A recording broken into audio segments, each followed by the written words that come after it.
وہ تمام ناظرین جو اس وقت ہمارے اس پروگرام کو دیکھ رہے ہیں انہیں خوش آمدید کہتا ہے۔ ناظرین، ہندوستان میں ایک آزاد مملکت کی بات ہوئی، مسلمانوں میں ایک خوشی کی لہر دوڑ گئی۔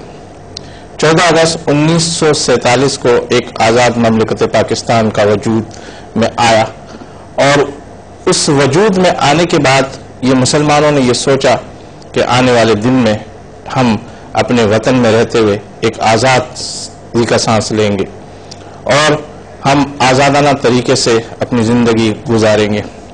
اگر ہم اسی ماضی کی بات کریں تو ہمیں وہ تمام پکچر سامنے آتی ہے کہ ایک نعرہ پاکستان کا مطلب کیا، لا الہ الا اللہ، ایک خوشحال پاکستان کا وہ خواب دکھایا گیا۔ اور آج ہم یہ سوال کرتے ہیں ان تمام سیاستدانوں سے، کیا ہم آزاد ہیں؟ آج ہم نے اپنے پروگرام کا موضوع رکھا ہے، کیا ہم آزاد ہیں؟ اس حوالے سے آج ہم نے جن معزز شخصیات کو اپنے اس پروگرام میں مدعو کیا ہے، سب سے پہلے ان کا تعارف کراتے چلوں اور پھر ہم آزادی کے حوالے سے ان سے بات بھی کریں گے۔ اور وہ ناظرین جو اس وقت ہمارے اس پروگرام کو دیکھ رہے ہیں، آج آپ بھی بتائیے گا کیا ہم اس وقت آزادی کا سانس لے رہے ہیں؟ ہمارے درمیان تشریف فرما ہے وائس پریزیڈنٹ ہے سندھ کے تحریک انصاف کے جناب اسلم راجپوت صاحب، انہیں خوش آمدید کہتے ہیں۔ السلام علیکم۔ ہمارے دوسرے مہمان ہیں شعبے کے حوالے سے ایڈوکیٹ ہیں اور مسلم لیگ نون کے رہنما ہیں جناب عبدالقادر مندخیل صاحب، السلام علیکم۔ ہمارے تیسرے مہمان ہیں اور شعبے کے حوالے سے یہ بھی ایڈوکیٹ ہیں اور ان دنوں ہیومن فرینڈز ویلفیئر ایسوسی ایشن کی نمائندگی کر رہے ڈاکٹر عافیہ کے کیس کے حوالے سے کافی آگے کی طرف جا رہے اور سوچ یہ رہے کہ ان کے کیس کو وہ لڑے۔ اس حوالے سے ان کی ڈاکٹر عافیہ کی والدہ سے بھی ان کی بات ہوئی ہے، اس حوالے سے بھی ان سے پوچھیں گے۔ جناب طارق برنی ایڈوکیٹ صاحب ہمارے درمیان تشریف فرمائے، السلام علیکم۔ اسلم راجپوت صاحب، آپ کی طرف میں آتا ہوں۔ تحریک انصاف جب وجود میں آئی اس وقت عمران خان صاحب نے اس کو جب وجود میں لایا گیا، تحریک انصاف نام کیوں رکھا ہے اس کا؟ اور ہم نے جیسے میں نے ابتدا میں کہا کہ کیا ہم آزاد ہیں، کیا آپ یہ سمجھتے ہیں کہ اس وقت ہم سارے کے سارے لوگ آزادی کا سانس لے رہے ہیں؟ سیاستدان جو اپنا کردار ادا کر رہے ہیں وہ کس حوالے سے اور کہاں تک ابھی تک آپ اس کو کس طرح دیکھتے ہیں؟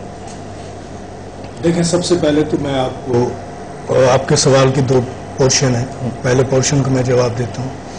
پاکستان تحریک انصاف کا نام انصاف کے حوالے سے کیوں رکھا گیا؟ پاکستان کو مارز وجود میں تو 1947 14 اگست 1947 کو آئے، لیکن اس کے بعد سے مسلسل یہ ضرورت باتم موجود تھی معاشرے میں، ملک میں، ہر جگہ پر، کہ پاکستان میں سب سے زیادہ انصاف کو تلاش کیا جا رہا تھا کہ کسی کونے میں انصاف شاید مل جائے، لیکن انصاف ایسا لگ رہا تھا کہ پاکستان سے ناپید ہو چکا۔ جناب قائد اعظم محمد علی جناح، جو میں سمجھتا ہوں کہ اس صدی کے اور اس خطے کے عظیم ترین لیڈر تھے، جن کو اگر صحیح معنوں میں فالو کیا جاتا تو شاید ہمیں پاکستان تحریک انصاف بنانے کی ضرورت نہیں پڑتی۔ جیسا آپ نے کہا کہ پاکستان تحریک انصاف، عمران خان بیسیکلی پولیٹیشین تو نہیں تھے۔ جب 92 کا ورلڈ کپ جیتا اور اس کے بعد یہ پروگرام بنا، یہ سوچ عمران خان صاحب کے ذہن میں 92 کے ورلڈ کپ کے دوران ہی یہ پیدا ہو چکی تھی کہ ملک میں اس وقت ایک کینسر ہاسپٹل کی بڑی ضرورت ہے۔ جب اس سلسلے میں وہ لوگوں کے پاس گئے اور لوگوں کی پذیرائی، انہیں بے انتہا پذیرائی ملی، تو انہوں نے یہ دیکھا کہ یہ لوگ جو مختلف جگہوں پر، چھوٹے چھوٹے علاقوں میں، بڑے بڑے شہروں میں، تو انہوں نے کہا کہ اس وقت تو سیاست کے اندر بھی کینسر ہے، ملک کے نظام میں بھی، ہر طبقہ زندگی کے نظام میں بھی کینسر ہے، تو ہمیں اس کینسر کو بھی دور کرنا چاہیے، اور اس کینسر کو دور کرنے کا واحد ایک طریقہ ہے کہ ملک کے اندر انصاف کی اجارہ داری قائم کی جائے۔ اگر ملک کے اندر انصاف موجود ہوگا تو ڈیفینیٹ بات ہے کہ بہت سے پرابلم، بلکہ سارے پرابلم آپ کے شروع ہی بے انصافی سے ہوتے ہیں۔ تو جب بے انصافی کر کون رہا ہے؟ قادر خان منوکر صاحب، آپ کی طرف میں آتا ہوں کہ آزاد ہیں، چھوٹا سا سوال ہے۔ نہیں ہے، اگر آپ چھوٹا جواب پوچھنا چاہ رہے ہیں تو بالکل نہیں ہے۔ اس کے کون ذمہ دار؟ اس کے ذمہ دار ہم سب ہیں۔ دیکھیں، بات یہ ہے کہ آزادی سے حوالے سے کہ جب پاکستان بنا اور پاکستان بنانے کے لیے جو ہمارے بزرگوں نے، قائد اعظم محمد علی جناح نے جو کوشش شروع کی، کیوں کی ہے؟ اسی وجہ سے کی ہے کہ ایک خود مختار اور ایک آزاد اور اسلامی ریاست ہمیں وجود میں آ جائے۔ لیکن آج اگر ہم دیکھ رہے ہیں کہ پہلے تو ہم برطانیہ کے غلام تھے، آج ہم امریکہ کے غلام ہیں۔ اور غلامی اور کیا ہوتی ہے کہ ایک جون عملہ جو اس وقت جو ایک ڈیموکریٹک اور ایک جمہوری نظام جس کو ہم کہتے ہیں، اور قومی اسمبلی نے ایک مشترکہ جو نا بل پاس کیے، اس کے اوپر بھی ہم درآمد نہیں کرا سکے۔ اور جب وہ اوباما صدر نہیں آتے تو اس سے پہلے ہمارے وزیر اعظم پاکستان یہ کہا کرتے تھے کہ نہیں جی، جب اوباما آئیں گے تو یہ کم ختم ہو جائیں گے۔ تو کہنے کا میرا مطلب ہے کہ ایک جون عملہ نہیں ہے، ہماری آزادی، ہماری خود مختاری اور ہماری جو اپنی ایک عزت نفس، وہ تو سب کچھ ختم ہو چکا ہے۔ لیکن ختم کیوں ہوا ہے یہ بھی آپ جو باقی پولیٹیکل پارٹی ہے ان سے کہہ رہے۔ ہم نے پاکستان مسلم لیگ میں ان کے قائد میاں نواز شریف صاحب نے جو ایک COD جو نا جو سائن کیے محترمہ کے ساتھ اور باقی پولیٹیشن کے ساتھ، اس کی بنیادی وجہ یہ تھی کہ جو غلطی جو کچھ ہو چکا ہے ان کو بھول جائے لیکن آگے سوچے۔ اس پر باقاعدہ سائن ہوا ہے، مگر اس کا جو اثر ہوا ہے وہ بھی ہے۔ تو آپ دیکھ رہے ہیں کہ 3 سال کی خاموشی حسن واقفی صاحب کیا دکھا رہی ہے کہ میثاق جمہوریت کی بات کی جائے، میثاق جمہوریت کے بعد اگر ہم 3 سال ویٹ کرنے کے بعد عوام کی بات ہی نہ ہو، اور عوام جس طرح پیچھے جا رہی ہے، عوام میرا خیال ہے میرے بھائی 3 سال کی خاموشی، آپ خاموشی جو میں آپ سے سوال کرتا ہوں، خاموشی یا احتجاج کسے کہتے ہیں؟ ایک جمہوری پارٹی مسلم لیگ نون جیسے وہ کیا احتجاج کرے؟ وہ دوسری پارٹی کی طرح بسیں جلانا، ٹارگٹ کلنگ کرنا، افراتفری کرنا، اس کو احتجاج نہیں کہتے۔ جو ایک جمہوری عمل ہے وہ قومی اسمبلی میں جو احتجاج کرنا یا اس کے حوالے سے جو ایک پرامن طریقے سے احتجاج پریس کلب وغیرہ کے سامنے، وہ تو مسلم لیگ نون کرتی آ رہی ہے۔ اور مسلم لیگ نون یہ بھی یاد دلاتے رہی کہ یہ وہ COD تھا جس پہ سائن آپ کے قائد محترمہ بینظیر بھٹو صاحبہ نے کی ہے۔ آپ خدا ایک دوسرے کی چیزیں یاد دلاتے رہیں گے۔ طارق بنی صاحب، آپ کی طرف میں آتا ہوں کہ کیا دیکھتے ہیں اس وقت ملک کو؟ مسئلہ یہاں آج کا نہیں ہے، یہ 325 سال قبل مسیح کی میں بات بتاتا ہوں۔ ارسطو استاد تھا سکندر اعظم کا۔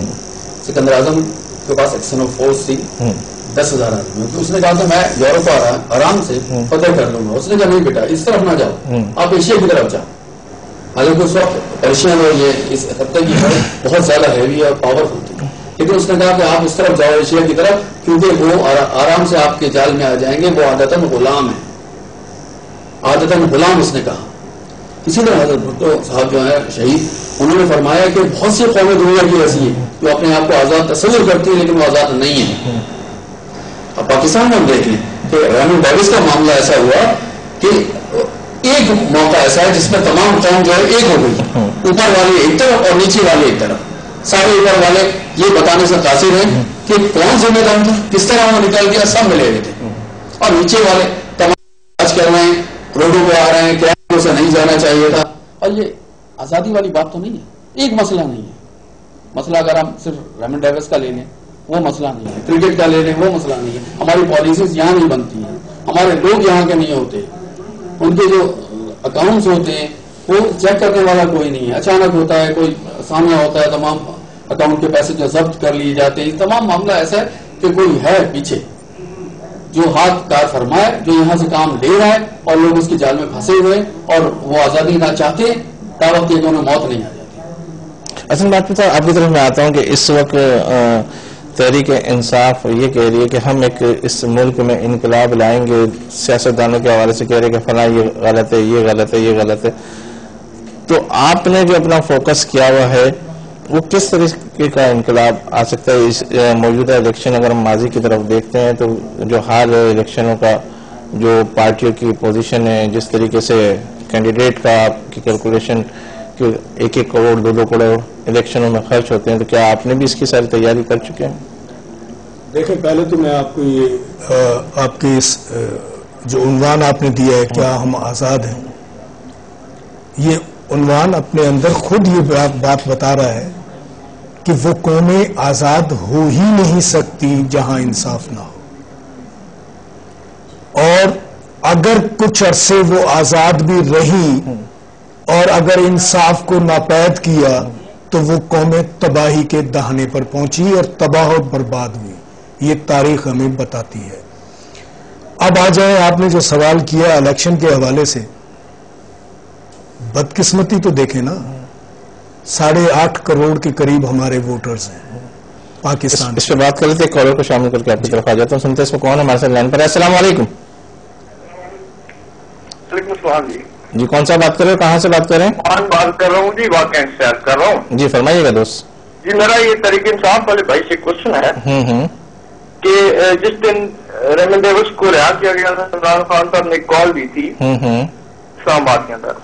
جی جی. اس کال پہ ہم بھی گئے تھے واقعہ سے ایک ریلی کے ساتھ. ہم تو اس لحاظ سے گئے تھے یا یہ سوچ کے گئے تھے کہ ہم انقلاب کی طرف جا رہے ہیں، خان صاحب شاید انقلاب کی کال دے دیں گے. جی جی. لیکن جب ہم وہاں پر پہنچتے ہیں تو پتہ چلتا ہے کہ خان صاحب 10 منٹ کی سپیچ کر کے وہاں سے چلے جا چکے ہیں. ٹھیک ہے. ہم نے تو خان صاحب کی سپیچ بھی نہیں سنی، لیکن وہاں پہ عوام کا اتنا مجمع موجود تھا. خان صاحب اگر اس کو انقلاب کی طرف لے کے جاتے تو یقیناً وہ انقلاب کی طرف جا سکتا تھا. ٹھیک ہے. یہ میرے بھائی مجھے اس کوشچن کا آنسر کریں گے؟ ٹھیک ہے، جواب دیتے ہیں آپ کو. بہت شکریہ. بہت اچھا آپ نے سوال کیا میرے بھائی. انقلاب کو سمجھنے کی ضرورت ہے. آپ اگر انقلاب اس بات کو لیتے ہیں کہ جتنا مجمع جمع ہو اس کو ملک کے اداروں کے اوپر توڑ پھوڑ میں استعمال کر دیا جائے، اس کو اسٹریٹ پر لا کر ایسی بد انتظامی اور بد نظامی کیفیت کے اندر مبتلا کر دیا جائے، تو یہ ہمارے ملک کے اندر ہم جو ایک نظام ہے سوال کچھ اور بھی ہے. 10 منٹ کی اسپیچ کر کے چلے گئے اور وہ مجمع کو انقلاب کی کال دیتے تو انقلاب آ سکتا تھا. انقلاب میرے نزدیک عمران خان کا وہ اسٹینڈ جو عمران خان صاحب نے اسٹینڈ لینا، لوگوں کے اندر وہ شعور ڈیولپ کیا، لوگوں کے اندر وہ آگاہی دی کہ یہ ہمارے آپ وہ سوال کو نوٹ کرنے کی کوشش کریں. وہ کہہ رہے کہ شعور کو بیدار کیا، سب کچھ کیے، وہ سارے شعور کے بیدار ہونے کے بعد سب ایک جگہ اکٹھے ہو گئے. جب اکٹھے ہونے کے بعد 10 منٹ کے بعد اس کا لیڈر چلا جاتا ہے تو وہ کیا ریمارکس لے کے جاتے ہیں، وہ کیا سوچتے ہیں کہ یار ہمارے لیڈر ہی 10 منٹ کے بعد چلے گا تو پھر کیا بات آئے گی ان کے ذہن میں؟ میرا خیال ہے کہ یہ جو 10 منٹ کی بات کہہ رہے ہیں اس میں مبالغہ آرائی سے انہوں نے کام لیا ہے. خان صاحب اتنے بڑے، آپ نے ٹی وی کے اوپر خود دیکھا ہوگا کہ بہت طویل تقریر انہوں نے کی تھی. 10 منٹ کی تقریر نہیں تھی، لمبی تقریر تھی. خان صاحب یقیناً اس وقت پاکستان کے اندر اگر امید کی کوئی کرن